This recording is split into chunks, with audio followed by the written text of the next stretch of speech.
Are you feeling the emotional weight of trying to conceive after a vasectomy reversal? If you're anything like a lot of my clients, the clock ticking and every month that goes by without a positive pregnancy test feels devastating. You may have seen stories in online groups of couples who conceived right away, leaving you wondering, why isn't it happening for us? I totally get it. This journey is such a roller coaster of hope and frustration and all the feels. In this episode, we're diving deep into the world of sperm health, from understanding what low sperm count really means to actionable steps that you can take to improve your chances of conception. I'll also share a little bit of our own journey, including our ups and downs that we faced after my husband's vasectomy reversal, and critical insights that we gained along the way. So, grab a cozy spot and let's explore how you can boost your fertility and take control of your journey to parenthood. Are you feeling frustrated and heartbroken, praying each month for that positive test after a vasectomy reversal, but it's still not happening? You've changed your diet, taken all of the supplements, tracked every cycle, but nothing seems to work. The waiting, the financial stress, and seeing others conceive while you're left asking, why not us? I see you. Welcome to Conceiving After Vasectomy Reversal. I'm Susan Gladstein, a holistic health and fertility specialist, and my husband and I have walked this path too, through the hope, setbacks, and those nights wondering, will it ever happen? But with faith, perseverance, and a holistic approach to fertility, we are blessed with our miracle baby. In this podcast, I'll share the tips, strategies, and faith-filled support that work for us. We'll explore what doctors might overlook, like why normal tests don't always mean your body is ready for a baby. So if you're ready to take this journey with fresh hope, practical steps, you're in the right place. Your miracle is closer than you think, and I'm here to support you every step of the way. You're trying to conceive after a vasectomy reversal, and maybe you're feeling completely drained by the monthly roller coaster. You might be doing everything right, tracking cycles, following all the advice, Googling late at night, and yet each month you're left with the same heartbreaking disappointment. Maybe you're asking yourself, what am I missing? Why isn't this happening for us?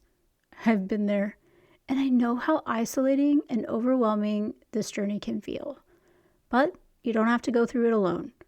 In a free fertility consultation, we'll look at what's really going on, finding those gaps that you may not even realize are there, like timing, lifestyle tweaks, or even small adjustments in your diet that can make all the difference. This isn't just a one-size-fits-all advice. We're really digging into your unique journey to uncover the hidden factors that could be holding you back. Together, we'll explore holistic methods to support both egg and sperm health and boost your chances of success, giving you a personalized plan that fits you.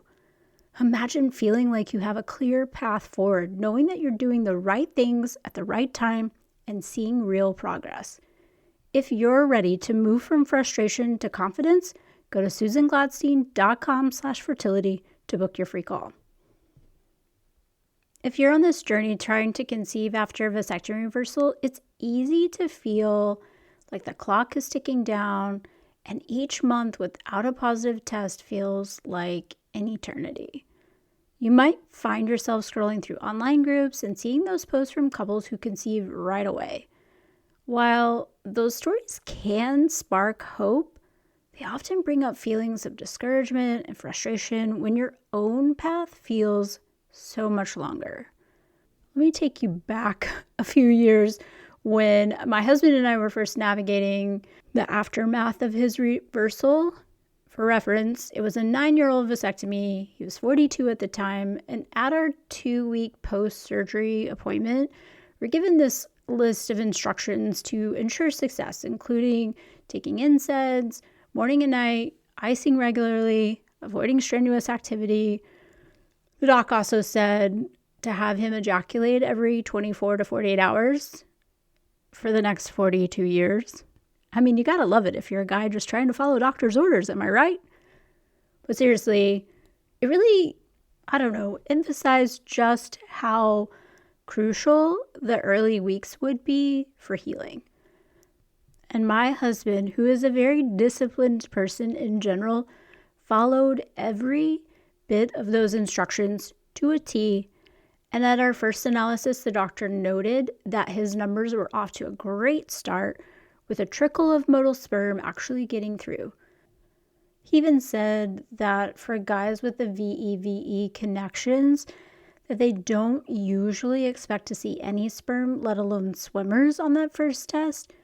He said that for a lot of men, it can take months before any sperm starts getting through. So he was impressed that there were motile sperm 1 month out after the VEVE.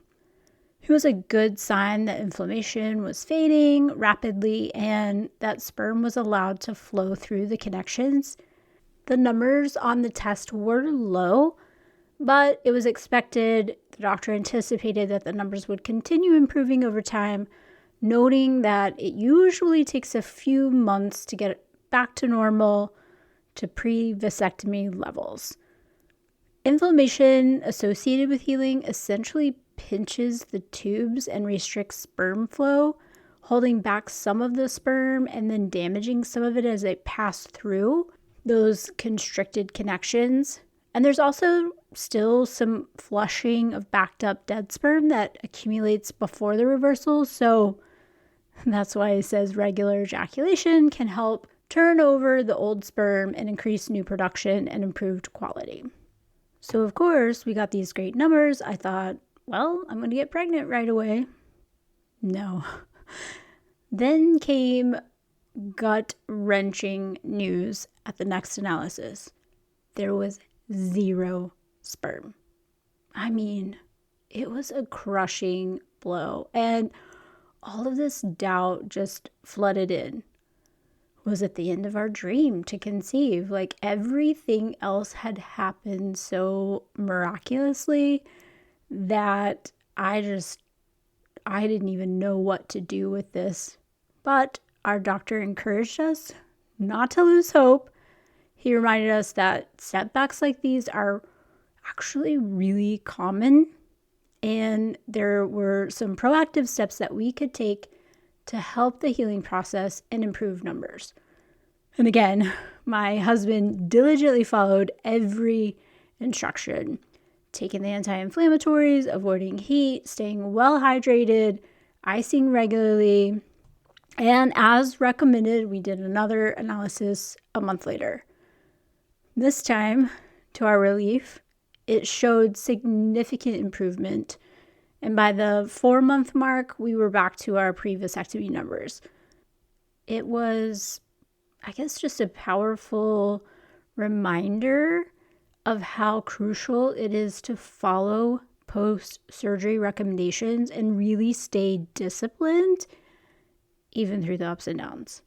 So many of my clients have concerns over sperm health and obviously lots of fears that the procedure had failed or whatever. I mean, I've been there. And I see a lot of posts and groups online with these high expectations that they're going to conceive right away because, I don't know, they saw it happen for others, or maybe they didn't have trouble getting pregnant before, which was, in my case, my husband and I never had trouble conceiving prior to the reversal.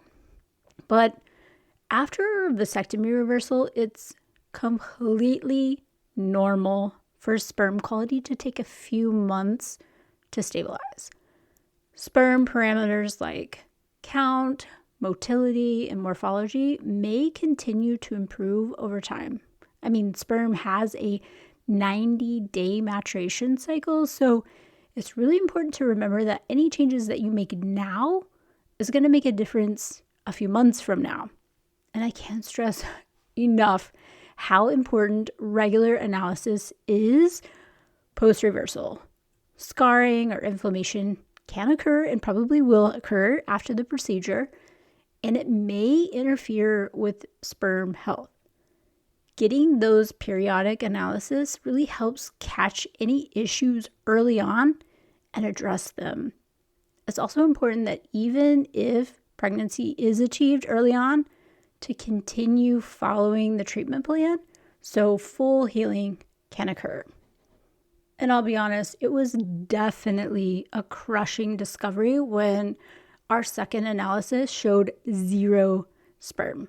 I mean, it was like a punch in the gut, especially after how easily everything else leading up to the procedure had worked out with, I don't know, just this, I think it was a miracle. I mean, the finances, the doc having a cancellation that fell at a perfect time for my husband's work schedule, like everything, like all of the stars were aligned. And then zip, zilch, nada. And even though the doctor said it was super common for it to occur after a VE bypass on both sides, it still felt like a huge setback. But thankfully, with the right steps and guidance from our doctor, we were able to reduce the inflammation, get back on track. And I hope that if you're in the boat of being told that your analysis showed 0 sperm, that you're not feeling like it's the end of your journey like we did. It's often just part of the healing process. And side note, we did do a couple more analysis in that first year until the doctor felt really confident that things were healed. And we had another one done at 1.5 years because I still wasn't pregnant. I was looking at fertility treatments because, again, I was approaching 40. But that's another topic for a different episode. But I want to share some key tips to keep in mind for post-vasectomy reversal to ensure optimal sperm health and recovery. So number 1, regular analysis. Like, I can't stress this enough, to follow up with your analysis to really monitor your recovery. It'll help identify any issues such as scarring or inflammation, which can be addressed effectively if caught early. And I know a lot of people do home tests or don't know where to go or they're embarrassed or whatever, but I'm telling you, it's so important to catch things early on. Number 2, follow post-surgery protocols. Like, really adhere to the doctor's instructions is so crucial. I mean, my husband took anti-inflammatories. He was icing regularly, and it was very good to stay hydrated. All of these steps can significantly impact your recovery and improve sperm quality. And number 3, be patient and stay disciplined. It's super common for sperm quality to fluctuate post-reversal. So remember that being consistent in following the doctor's recommendations can lead to significant improvements over time. And for those of you who are considering, or you're in the wait to have your procedure and you just want to improve your sperm health, I want to give you a few other focus areas to think about. Number 1, nutrition. The foods that you eat will have a direct impact on sperm health, influencing everything from count to motility and even morphology. Here's the goal.